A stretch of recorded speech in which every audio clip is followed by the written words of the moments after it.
think you watched the YouTube video. Hey, Hey, James, hey. here we are. Well, welcome to Card Show Live. I love the hat. That's absolutely terrific. Thank you for Brings having us me, back Greenie. back to our guy Tim with Big Head Tim, right? Yes, I've heard But of him. I've heard of him. Yeah, yeah, yeah. yeah. Before we jump into your show, I wanted to just give a shout out to. There's a couple shows happening this week before your big show next week. Uh, Here in Ohio, the Great American Card Trade Show in Xenia, Ohio. Which, if you've never been to that show, Xenia is near Dayton, which is about an hour from Cincinnati, maybe an hour and a half from Columbus, and then Indianapolis on the other side, Louisville. It's a great central location for that show. 375 tables. This show has been going on for years and years, not necessarily at this location. It actually started at Wright State in the Nutter Center. And I've been to that show when it was hosted there, but now it's transitioned over to the Xenia. It's in the field house. It's going to have three buildings, 350 to 375 tables. Ken Luddington has grown that show tremendously over the last 5 years. So if you're in that area, you want to check that out. The other show I wanted to mention this week, the Northeast Sports Card Expo, which is up in Stamford, Connecticut, and 300 tables. So if you're on that coast, that part of the world, you want to head out to that show. Yeah, you can see right there the Northeast Sports Card Expo in Stamford, Connecticut. 300 table shows, 375 tables in Xenia.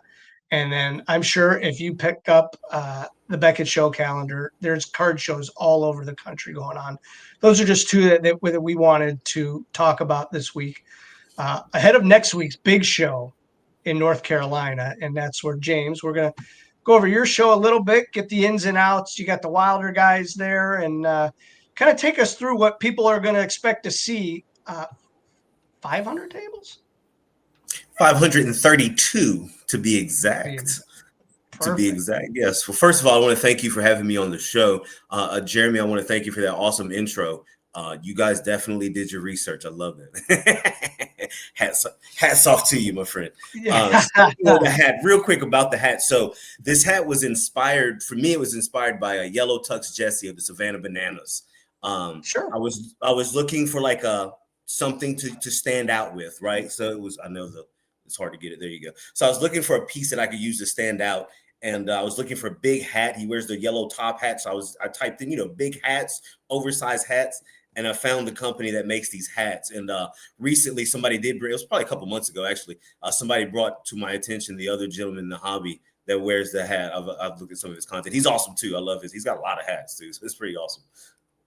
Yeah, That's I love it, and your videos and your flair, it really stuck out to me, and that's when I was going through these shows, I'm like, man, the enthusiasm that you put forth for those shows is really kind of second to none, and it's terrific. I love the videos, I love the content you guys put out, and quickly while you're becoming the number one show in that area. Well, I appreciate that. I come from a sales and a marketing background. I'm not going to get too much into that, but so the show that's coming up, it is next weekend, the 20th and 21st of September, Cabarrus Arena, Concord, North Carolina. Like I said, 532 tables. There will be sports cards, wrestling cards. We will have the Pokemon, other stuff, the Magic the Gathering, Funko Pops, a lot of NASCAR. We are in NASCAR country, so Sure. we will have the NASCAR there for sure. And just a few other pop culture things, not a lot. I at last count, there were over 260 pure sports card tables. And that means a lot for the sports card guys. The shows in our area, they've been getting a little, there we go, a little out of balance with the Pokemon. And we usually try to keep our shows at a good 50-50 ratio. But at this show specifically, there will be over 260 pure sports card tables. And there will be like maybe 40 or 50 guys that have a mix. And then the rest will be a Pokemon pretty much. It's about 250, 240 tables of Pokemon, just Pokemon. So it's going to be a really awesome event. We have my buddy Mike Wilder Side of Sports. This will be my second time working with him. He's a great dude. He's a great family man. He's got an awesome family, awesome crew. He's bringing out, he's bringing out all the stops. So I don't think North Carolina's ever had this many guests. As you can see there, we've got Muggsy Bogues, Kimba, LT. We're bringing LT back. I had LT out here last year. Kelly for the WWE, for those wrestling heads. Joe Horn, Ricky Jackson. And then, George Mearson, the tallest player ever to play in the NBA. So, there will be an opportunity to get a Muggsy and a George picture, right? So that's going to work out if we can get it all in one frame. So making that available also. So there'll be limited opportunities for you to get the tallest and the shortest men ever play in the NBA. And I think it's just an awesome thing. So I do enjoy working with Mike, and I'm glad that he decided to expand the autograph pavilion to so many different guests. The way we can kind of get a lot of different people. James, we referenced you started out only 4 years ago, really, with that 35 table show at a hotel, and now you've got one of the Southeast's largest collectible events. What is that like for you when you reflect back on it throughout the last couple of years, that transition? I've got a lot of questions along those lines as far as, some of the challenges, what you've learned, but what is that feeling it evokes when you can look back on where you started and where you are today? It's an immense feeling of joy and pride. Joy for what we've been able to accomplish. It started off me trying to sell my cards, and I've told the story a million times, and it really, along the way, turned into something special. The vendors would come and, hey, James, we had such a great time. And, they're able to get their, their wife's car out the shop and do different things. And we're taking vacations, and we're opening stores, and we're opening shops. And it almost at some point became like I felt obligated to keep doing the shows for them. And I was having fun also. So for me, it was fun. And those guys were, doing great things for themselves and growing their businesses and things like that. So that's kind of what along the way kept me going, because there were some challenges, and it can be time consuming. I have other businesses that we run. So and at this point with the 500 tables, man, it's just it's almost surreal, but we knew we worked to get to this point. Everything we've done was intentional. So we knew we were going to get to this point. Didn't know necessarily it would happen this fast, but yeah, 500 tables was always on the marquee. Yeah. Sure. So you just mentioned you didn't know it was going to happen this fast. So this industry over the last year has exploded. I know that we had the COVID years and everything was exploding then. We're seeing kind of another resurgence again, and shows. Jeremy and I talk about this all the time. Nothing will beat a face-to-face transaction. I know there was 400 and some million dollars that were spent online last month, but face-to-face transactions are still really the backbone of this hobby. And I know that you have to see that in the amount of people that attend your shows as vendors and as collectors, right? Oh, absolutely. Absolutely. It's a you see a lot of cash flowing at the shows. Like, you see it flowing from the guys with the buying, right? And their lines are long all day. And there's some James, we spent 40, James, we spent 70 grand. I had a guy call me. The last big show we did in Concord was 379 tables. And I had a gentleman that flew out from Ohio. He called me, found my number, called me, and he wanted to make sure it was worth his flight. And I said, oh yeah, buddy, it's worth your flight. And he spent all day walking around that sucker. He said, man, the only regret I have, James, was I didn't bring enough money. So it was it's the card show scene is, I think, where it's still happening 100%. And that's the core of the hobby, the hand-to-hand interaction, the face-to-face, the relationships, and the people that you meet, those connections, they carry on after the show.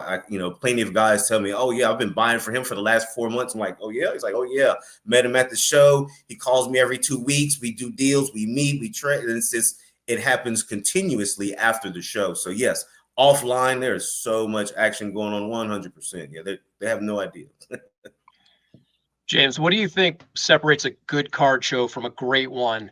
And how do you measure success beyond attendance? You've shared a little bit of that, but what makes a great card show? I've had good card shows and I've had great card shows. I think the great card shows are the ones where it's a total interaction from everybody there, right? Like there's not a single vendor in his seat, right? And the people are staying. When I see the people stay all day, like all day, and it's almost everybody staying the whole day, that's how you know they're having a great time and they're finding what they're looking for and they're sticking around for it. So that's how I know we had a great one versus a good one. They're all good, but the great ones are when the entire crowd sticks around all day long and they beg for more. That's kind of been the ones that I've kind of monitored as the great ones. And the second part of your question, I'm sorry, what was that? How do you measure a successful show beyond just attendance or maybe the financials? I would have to say if we gain more vendors for the next show, right? Because and I think that's how we've been able to continuously grow is our vendors stick around and they make sure when we're on the calendar, they're there, right? And you see the same guys. And I know some of these guys don't do some of the other local shows. They tell me, right, that we don't do those shows, but they always do ours. And then I see the guys that do those other shows and then they always do ours. So I can always tell we've had a great show or a successful show is when like the new guys are like, hey, what's next, James? Can I go ahead and get my tables reserved for next? That's how I know, like, yeah, this was a good one because that's what's going to continue to propel us from 500 to 650 to 850, and then wherever we go from there. Yeah, that's always one of the things I love is when somebody calls me from out of state and they're like, "We heard about your shows. We'd like to be a part of it," and that to me speaks volumes, right? Absolutely, that's been something that I've that's been like one of the number one goals. It's been like a North Star. Like I want people coming from Ohio. I want people coming from Florida, Virginia. And it's happening and it's been happening and I haven't known about it. Like the vendors are telling me, man, James, yeah, it's a group of guys that come up from Miami every show. Like we're Miami. And we have vendors that come up from Florida, from Orlando, Jacksonville. We have a vendor that comes from Miami. I told you about the guy that flew out from Ohio. We've got guys coming down from Virginia now. There was I brought out Alex Army ATC down, and there was a couple of vendors that know of him, and they came to our show we did in Myrtle Beach, I think just through his association with us. And then they're calling me up trying to get into this one. So like that makes me feel good. That because these guys travel to shows all over the place. You have a choice of wherever you want to go in the country on any given Saturday. And when they want to come hustle with us and hang out with us, that means a lot right there. And that's something that I told our vendors from day one we were going to get. I was like, buddy, we're going to have them flying in like we're Dallas.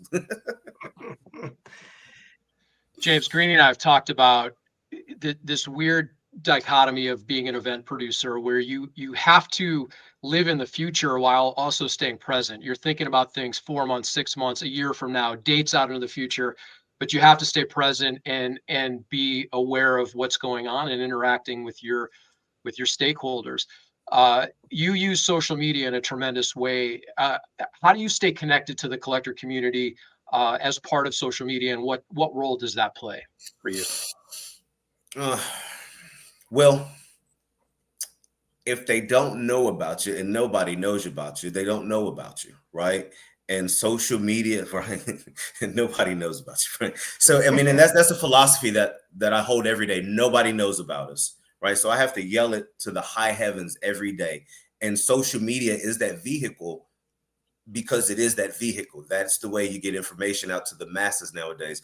Now, I'm no like social media expert when it comes to the viral videos and things like that, but I'm pretty good with marketing and advertising on social media. That's where I made my chops in my background. So I utilize my skills there.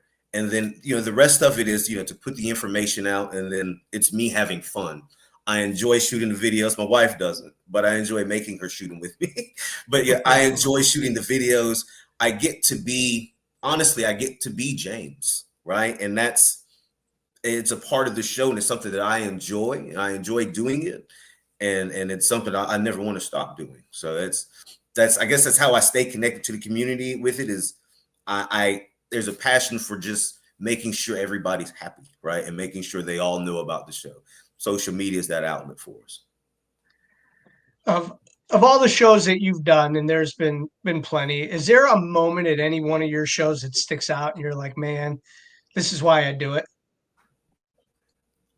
Yeah, every time the kids, so we have a big Pokemon, a big Pikachu, 6 foot tall Pikachu outfit, right? Um, it's always the kids for me, right? So when the little girls, yeah, we have stuff like that. Like when you see the little girls run up and they're jumping up and down, right? Like that, and they like let out like a little shriek, like man, that's like a pure joy that I may never experience again as an adult. You know what I mean? But man, to see that, that makes me happy. And it's a collective of all those moments. The kids that come in, like the 12, 13-year-old boys, and they're trading their cars and they're ripping and running from dealer to dealer. Like, man, I used to do that with Marvel cards when I was on the military bases going to my own card shows. So it's like it brings back nostalgia for me, and it's just a element of just happiness and joy, man. Like, dude, how often do you get to see people be happy, just happy, right? And at the card show, you get to see it all the way. People are just happy. They're doing their thing. They're spending their money. They're selling their stuff.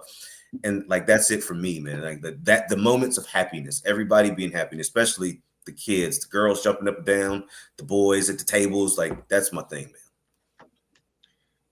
Is there an athlete or influencer or personality out there that you haven't had a chance to work with yet that would be like your holy grail of getting them to one of your shows? I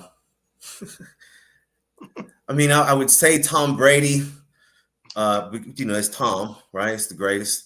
But for me, it would probably have to be Al Davis, and I'll never get him there. I'm a Raiders fan, and like that for me, it would be old school Al Davis. I'll take his son with the son is okay, but old school Al Davis would be like that would have been awesome for me, man. But it's cool. I actually have so something that's really cool though. In October, I'll be having 3 of the last living Negro League baseball players at a show in Columbia, South Carolina. So for me, obviously, that's a big deal. So that's pretty cool. I think that's a cool element. But yeah, like, aside from Tom Brady, Al Davis. Al's not coming, but Yeah, no, Al's not coming. Al's not coming. But that would be awesome. It's funny. He doesn't have a lot of autographs, really. I know one time I've owned one Al Davis autograph in my time, and those are few and far between. Right, for sure, Yeah. for sure. I would take Chucky. Chucky be a close, like I would take Chucky. I do Chucky. I'd like to see a little bit of that up close and personal. Yeah. Yeah, his videos are actually great now when he opens all those mystery boxes from all those schools. He's fun, yeah. Chucky, he's fun. He's fun, man. He's fun. So, Sports Wax Promotions, take us through that name. How did that come about? Well, it started off as a sports card show for sure. And as you know, like I started with breaks and things like that. And I had some boxes. It was called Wax. We were ripping wax sports. I'm ripping wax. And I think that's kind of where it came from. And then just promotions, the promotions aspect. But it was mainly supposed to be a sports card show. And then, we rip wax. So that's pretty much where it came from. Do you see that? The National, they have this huge Breakers Pavilion. I know a lot of shows have things like that. What can people expect when they come to your show? What types of things are they going to see? Is it going to be rows of tables? Are there wax dealers? Yes, we have several wax dealers. You'll see a few tables that will have plenty of wax for you. So especially with these larger venues, I've started to split the room in 2. So one side will be sports, down the middle will be the mixed guys, and then Pokemon on the other side. So for your sports, there, as far as like attractions, there's really I haven't had any attractions for the sports guys yet. We do have this time, obviously, the autograph guests and the pavilion with Mike Wilder there. So that's kind of the attraction for the sports. For the Pokemon side, the attraction is mainly for the kids with the mascots and things that we have there. The biggest attraction is I feel, the deals, the tables. I've tried to do some break stuff in the past. Haven't had a lot of success with it, so I just kind of put it to the back. We always do a lot of giveaways and things like that. I used to call off the giveaways. Now I just make it random. Who's wearing a Curry jersey? Who has a Jokic card in your case? If you're a Panthers fan, come show me you a picture at the stadium, things like that, to make it exciting and super random. So that's one of the biggest things. People can expect to walk away with something for free just about every time we try to anyway. I'll throw out blaster boxes like they're cool. James, we really appreciate you taking some time to join us this evening. We're rooting for you as we do for everybody in this hobby. And before we let you go and we wrap the show tonight, let everybody know again where they can find you and where the shows are upcoming.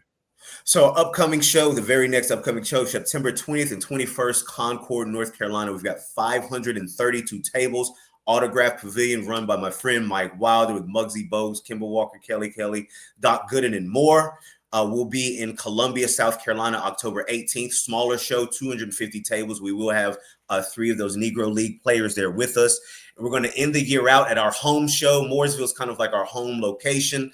We weren't going to do this show at the end of the year, but we've had such a great year. The guys really wanted me to do it, so we're going to do that show for the guys who've managed to make it to all the shows we've had this year. It's like a thank you show, knock the tables down a little bit, and have fun there. You can always find us at Sports Wax Promotions on all social media. And, of course, the show is here. James, we love it, man. I can't thank you enough. I'm glad that I saw your videos and reached out. You're on my calendar in 2026. I'm going to find a date. We're going to come down there and we're going to hang out and we're going to play ball cards with you. Well, you let me know and I'll roll out the red carpet, my friend. I truly appreciate all of the kind words. I appreciate you having me on so I can talk about, this cool thing, Sports Wax Promotions, that we created in this upcoming show, the Collector Showcase. Thank you guys so much, Greenie. Thank you, Jeremy. I really appreciate the opportunity, gentlemen. Thank you, James. And you head up our way, we'll roll out the green carpet for you, as it were. 100%. Absolutely. Fantastic. We'll talk soon. All right, James. We'll see you guys. Thanks, James.